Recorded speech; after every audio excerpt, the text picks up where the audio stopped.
Hey, hello everyone. Gonna be drinking some overnight thermos brew the way I do it, and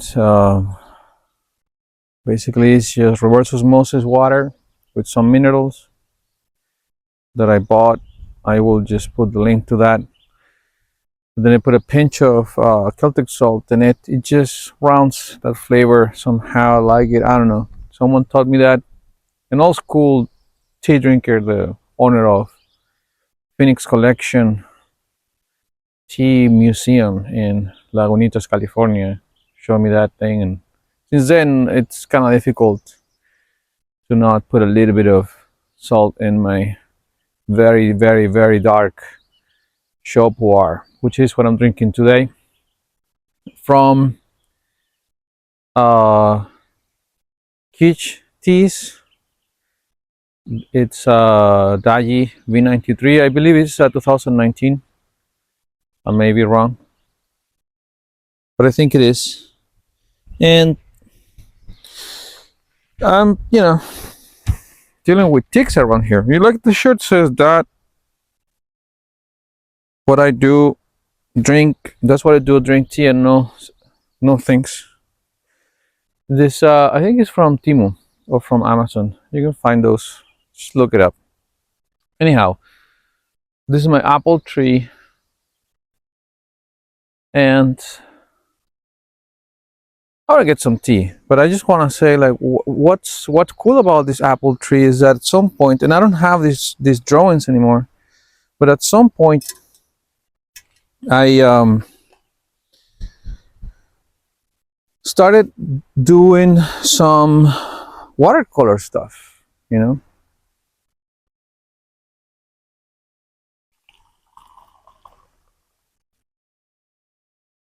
what I was saying.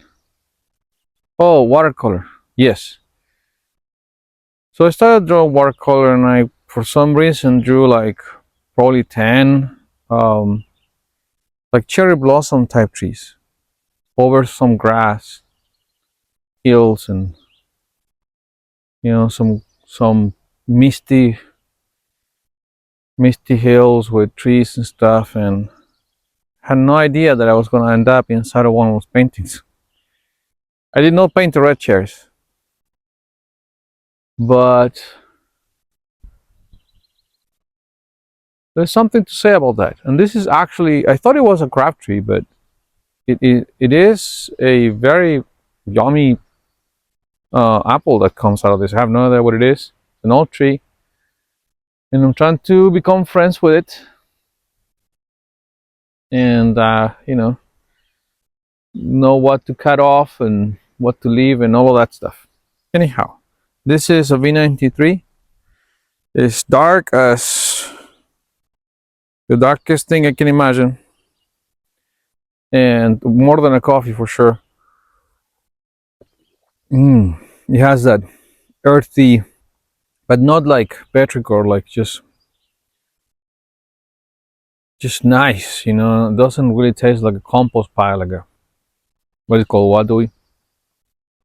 Anyhow, that's the V93. I definitely like think I am at the point where I would uh, be ordering from them. Like I'm running out of it, and I'll just be ordering again,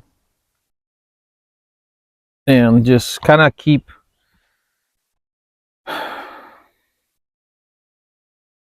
getting pretty much V93. I just love that thing.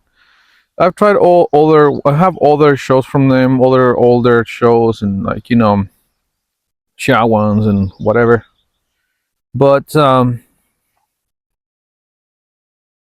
not as I'm not as fond of them to the extent that I like this. And this is basically what happens every day. Every day I make myself 2 liters of this thing, and I drink it.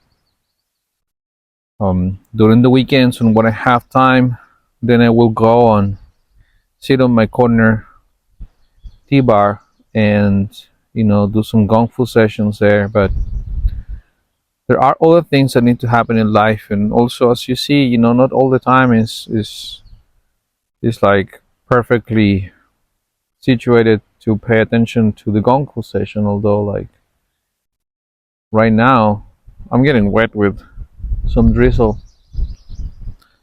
I could enjoy the outside and how the good things of life.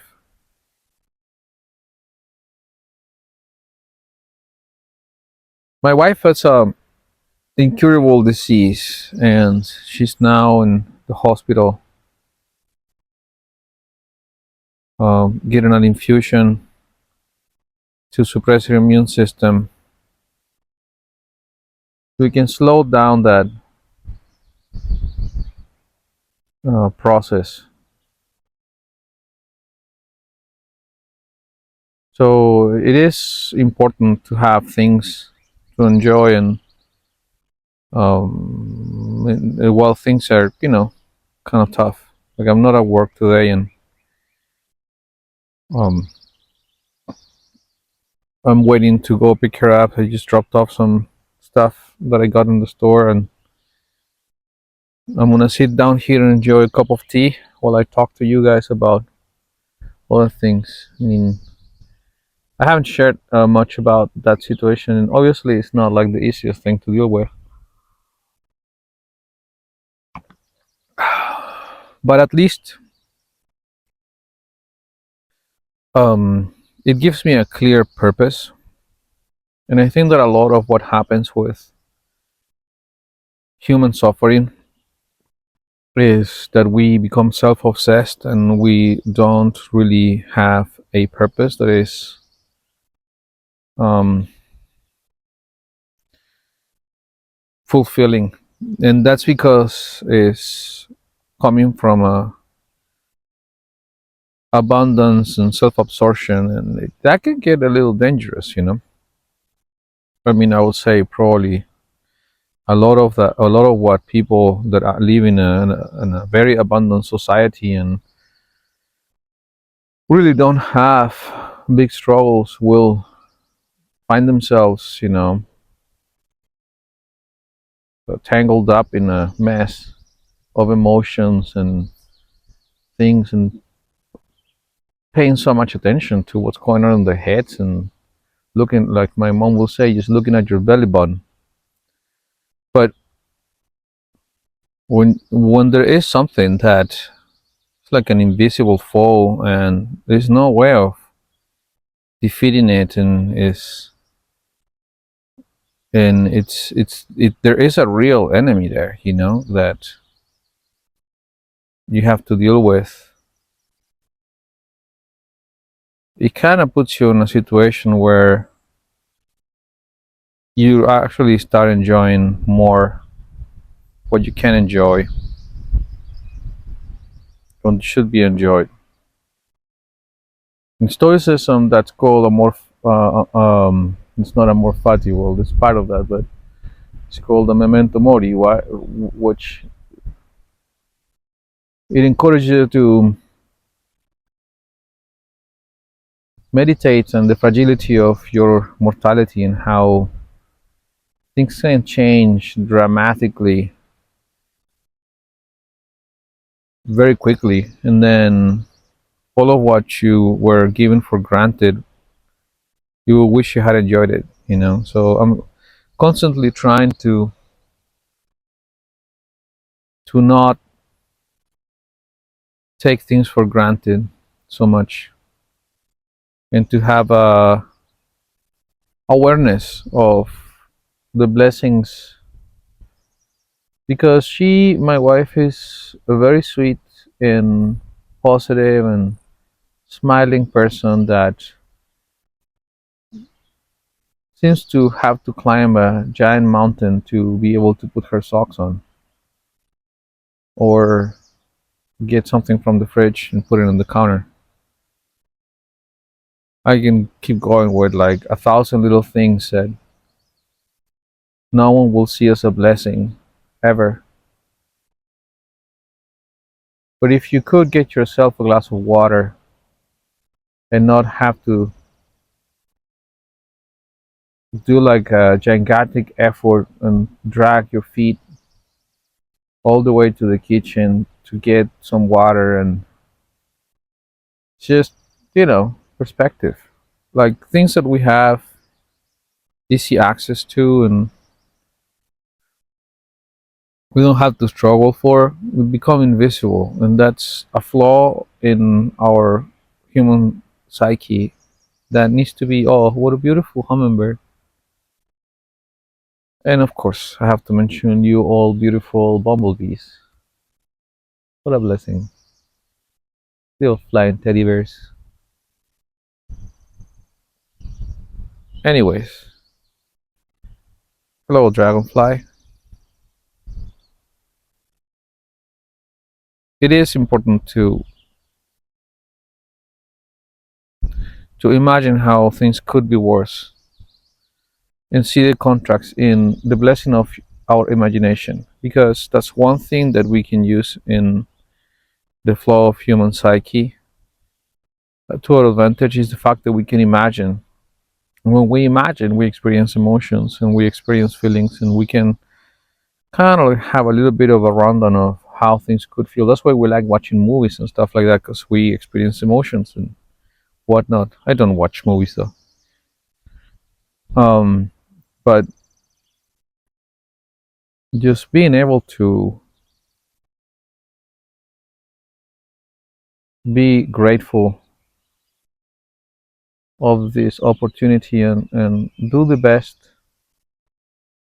version of yourself that you could afford to do without any excuses and self-pity or anything. Just kill it, man. Like, just go do your best, be the best person for yourself or someone else. And sometimes for someone else it works better than if you are thinking about, like, be the best for yourself. I actually don't think that we're made to do things that are self-serving. I think that human beings thrive on altruistic existence, whether it is whatever it is. And we get a little confused about that and justified hate and things like politics and whatnot, like basically like borrowing even other people's struggle and going and creating conflict because of it. Blah blah blah. Words, words, words. A lot of talk but no walk. So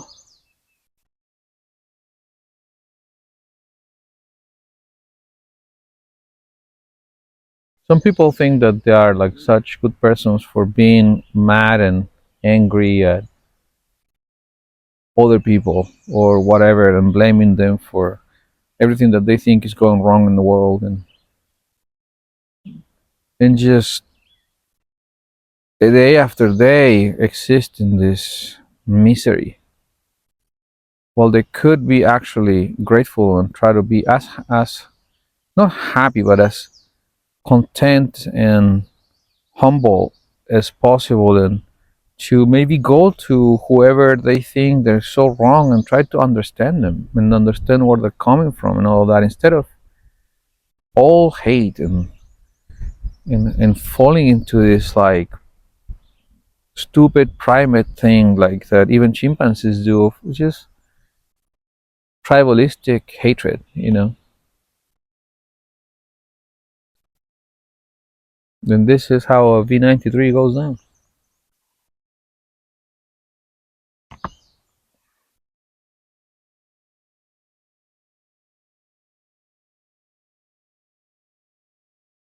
Sometimes I think about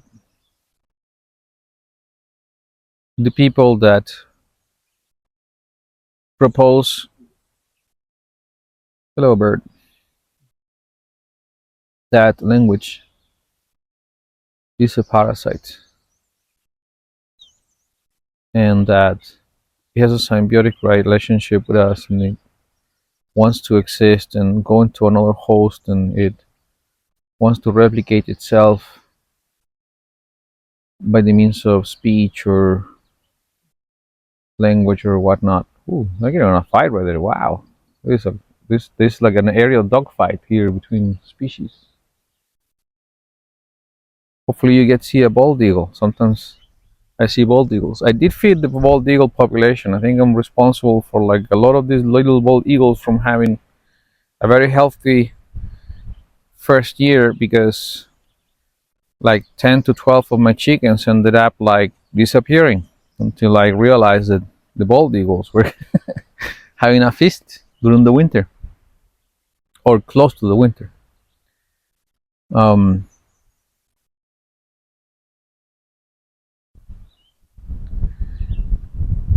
but yeah, ooh, look at this nice breeze, man. Woo! Nice. A little bit fresh air. Fresh air. But anyhow,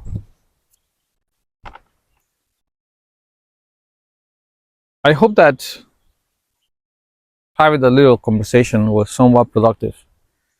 Because not all the time, things that are gonna be about talking about a tea and how it tastes and whatever.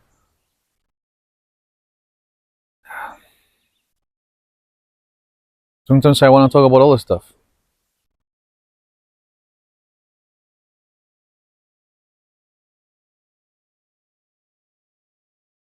One thing about being around in the woods is like there's no air right here. There's no, wind blowing. And then I see there, like there was just this big gust of wind right there, but not here. And now it's coming for me again.